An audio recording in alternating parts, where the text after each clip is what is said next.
All right, in the midst of the summer heat and ongoing coronavirus pandemic, watchmaker Grand Seiko launched a pop-up store in SOHO, New York, alongside Watches of Switzerland. Here to discuss that more is Grand Seiko Corporation of America President Brice Le Troadec. Brice, good to see you this morning. Very much a counterintuitive move to be opening up an experience in SOHO. A lot of retailers have pulled out of that area given the pandemic. Why'd you make that move? Hi, Alexias. Hi, Brian. It's a pleasure to be here today. No, I think we have been experiencing for the past 4 months during the pandemic, the shutdown, a lot of digital activations. And I think the consumer and the audience is ready for going back to a brick and mortar retail experience. So we decided to collaborate with one of our key partners, Watches of Switzerland Group, to open this experience in SOHO. I think SOHO is also probably the safest place to shop today in New York City, in Manhattan.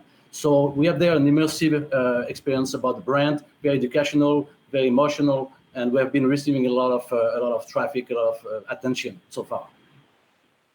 I want to talk about your overall offerings, Brice, because you look at something like an Apple Watch, a smart watch. Is there internal talk there within your company that maybe it's time for a smartwatch?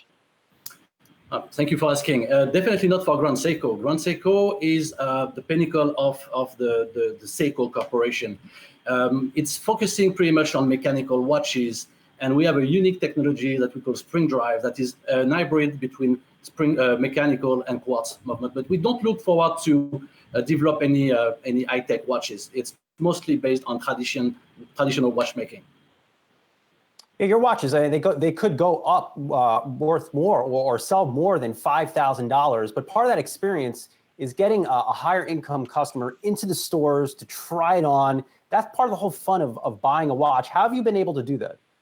So we have been supported very heavily by an amazing network of key retailers that has been very much raising the awareness of Grand Seiko over the past 3 years mainly. But we also have an amazing core collectors underground that has been loving and passionate about Grand Seiko, that is very much doing the job of curating the brand from within. We have been very active during the pandemic, especially advertising or promoting the brand digitally. We have done actually a lot of promotions and product launch using virtual technology, augmented reality, putting the watch on the wrist of the consumer virtually. And so that has been actually very helpful for the past three months. But again, so we have a great momentum with the brand. The brand has taken a lot of market shares over the past 3 years. From being one of the last brands in the ranking, we became the top 4 brand in the price point, $5,000 to $10,000 in the gents category. Have you seen an uptick in business because of the stock market's advance?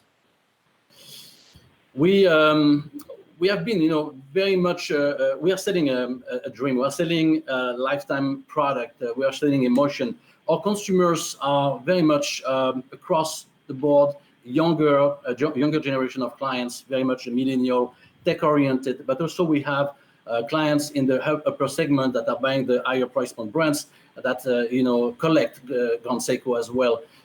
We don't really see an impact from the trade right now. The brand is fairly well equipped to go through the period we are in today.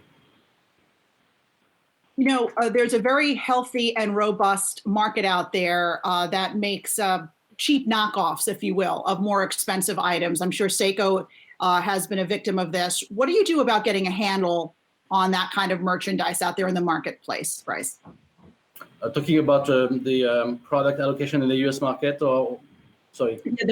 That we sometimes see knockoffs of more pricier items, like a Seiko watch, for instance. How do you sort of police that? Oh, we are a brand, and Grand Seiko especially. We are talking about Grand Seiko is very much a brand that has been respected in the trade by the consumers. We are very active also with and very respected in the pre-owned and trade-in. So the brand is holding its value very well today. We talk about Grand Seiko being one of the most collectible brands in the watch industry today. Part of certainly within the watch industry, the industry is always thinking ahead, 12 months, 24 months, you name it. What's the next biggest trend in watch we should all keep an eye out for? So we are looking towards working towards making the brand the most accessible possible to our audience. So we are very much, working on creating experiences with our key retailers, and also creating more visibility on digital. And we are looking probably towards, opening our own e-commerce and making the product accessible to audience this way. This is a very traditional brand, Grand Seiko, but we are very dynamic in the way we communicate it. Very modern. All right, we'll leave it there. All right, we'll leave it there. Grand Seiko Corporation of America President Brice Le Troadec, good to see you. Have a good rest of the week. Thank you for having me.